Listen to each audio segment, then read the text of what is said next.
Kahit hindi tayo ganun kabait, hindi tayo ganun ka-perfectong tao, at least kaya natin humarap sa mga tao na naka-smile at kaya natin i-share yung salita ng Panginoon, di ba?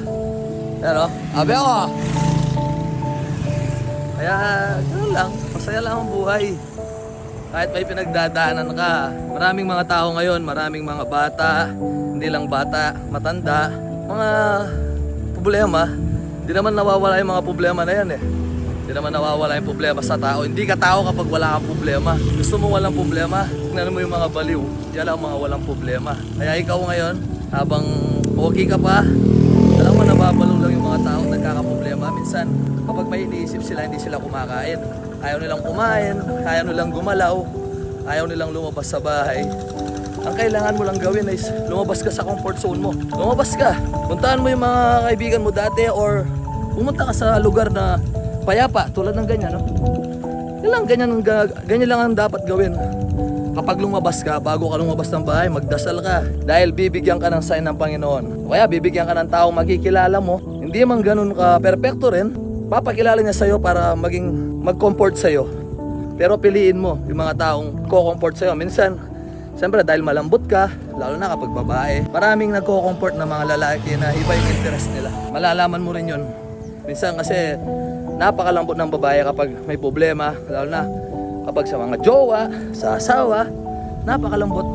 May malambot, meron din hindi, pero mostly maraming malambot. Kaya kung may pinagdadaanan ka ngayon, magdasal ka lang. Yan lang yung solusyon. Magpasalamat ka, kahit ano pinagdadaanan mo ngayon, magpasalamat ka pa rin. Dahil may magandang plano yung Panginoon sa'yo. Hindi lang sa'yo, sa atin lahat. May magandang plano ito sa atin. Hindi ipaparana sa'yo yung problema na yan, hindi mo kakayanin. Yan kabait ang Panginoon. Kapag nalampasan mo yan, yung plano niyang maganda sa'yo, ibibigay.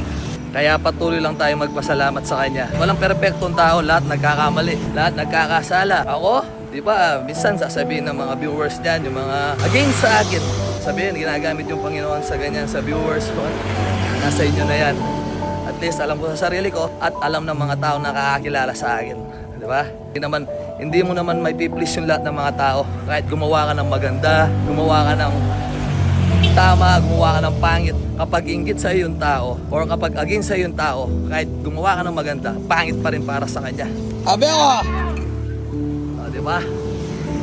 Kaya okay lang yan, tuloy lang ang laban, tuloy lang, enjoy mo lang yung buhay na pinahiram ng Panginoon sa atin.